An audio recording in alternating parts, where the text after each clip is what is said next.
Today I'm going to show you how to play the main bass riff from Silly Love Songs by Wings. Alright, so let's grab your bass and dive straight into the lesson. First, let's talk about tone.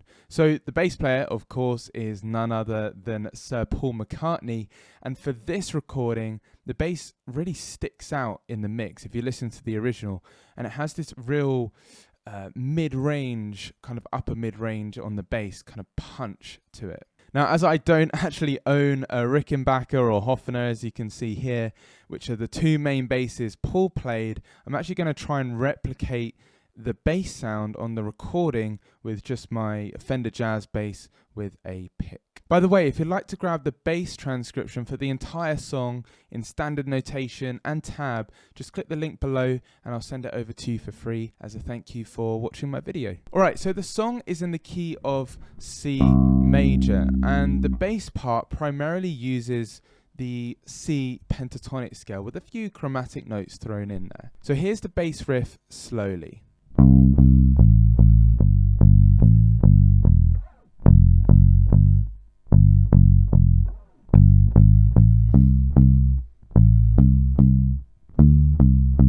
Now, when I'm playing this bass line, I'm using what's called the Simandl technique. So for the whole bass part, I'm actually just using fingers 1, 2, and then the third and fourth finger are kind of acting as like one finger connected.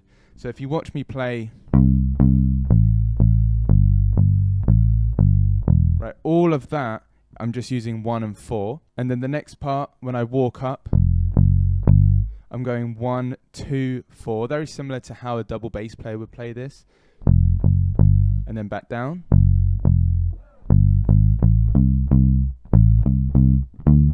So really, I'm primarily using 1 and 4, and then occasionally for the walk-ups, I'm using the second finger. So here are the notes, out of time, nice and slow. So we have C, 2 notes on a C, then 2 on an A, 5th fret of the E string, G, and then back up to the A, and we go to the open E. So that first like bar is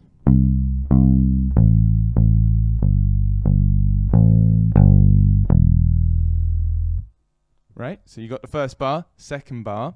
This is where we start adding in what's called chromatic passing notes, which I'm going to touch on in a bit.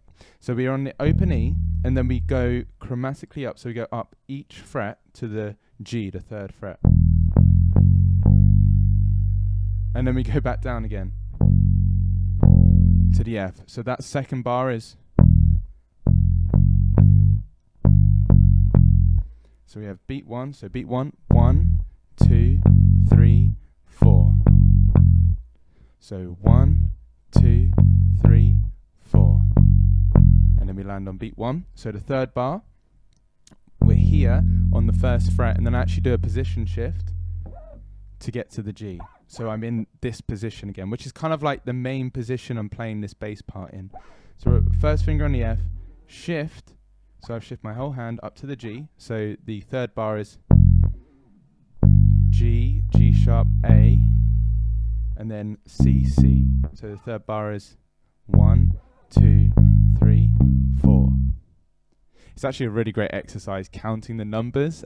I count in the beats of the bar out loud. So 1, 2, 3, 4. It's great for internal time. If you can play the bass part and count the beats out loud, let me know in the comments. So it's quite hard to do. And then the 4th bar goes A, C, C, and then it goes D, C, C. So,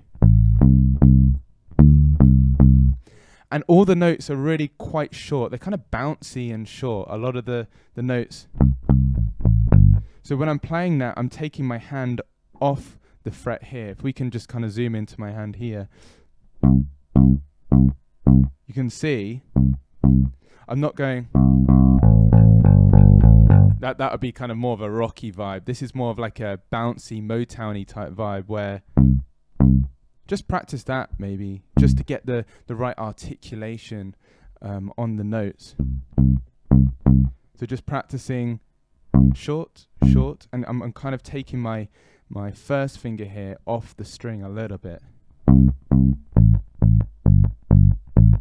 just maybe practicing it very rigidly like an as an exercise.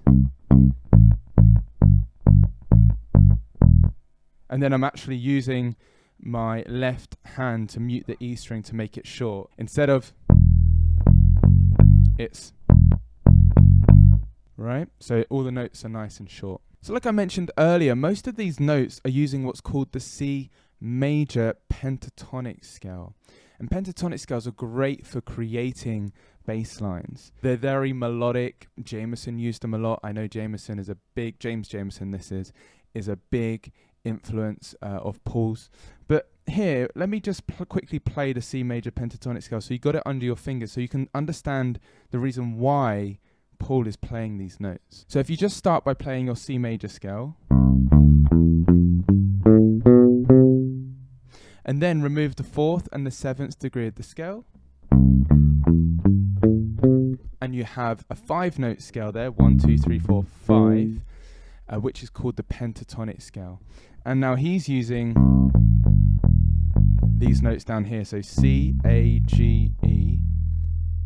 So that's what he's primarily using to create this bass part. And then of course he is playing the roots of the chords on beats 1, and he's using chromatic passing notes, like here for example, where he goes chromatic up to the G, and then he also does the same thing here in the 3rd bar, chromatic up to the A. When you come to create your own bass lines, chromatic passing notes are great for connecting chords, and typically chromatic passing notes are on the upbeat, so it's on the and 3, or in the 3rd bar it'd be and 3, or it could be and 1, so and 1, or and 1. So you can go from a chromatic above or below, and just kind of bear that in mind when you're creating your own bass lines. As far as the right hand is concerned, all the notes, you can see I'm just doing downstrokes. I'm not really going, because I want the bass part to be more consistent. So it's not a super fast tempo where I need to do up and down strokes.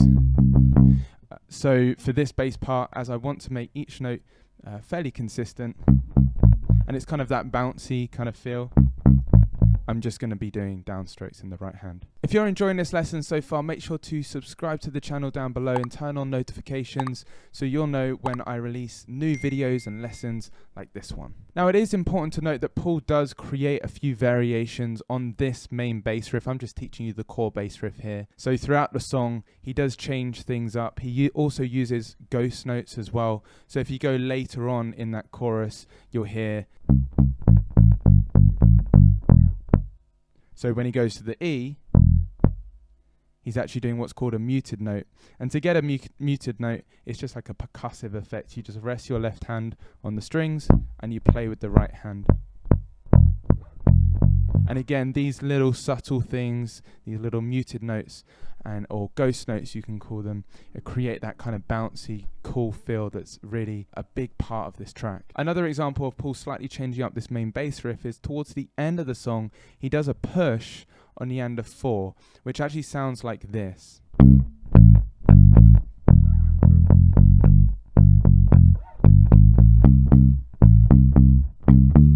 If you'd like to see all the different variations of this bass riff with the exact notes and all the muted notes and the pushes that Paul is playing, as well as the other sections, then make sure to click the first link in the description below to download the full transcription for free so you can print off the PDF and work on the bass line at home. And if you'd like to learn more about pentatonic scales, which I kind of touched on in this lesson, check out this video next where I break down 6 killer pentatonic bass riffs from beginner to advanced. So click this video now and I'll see you there.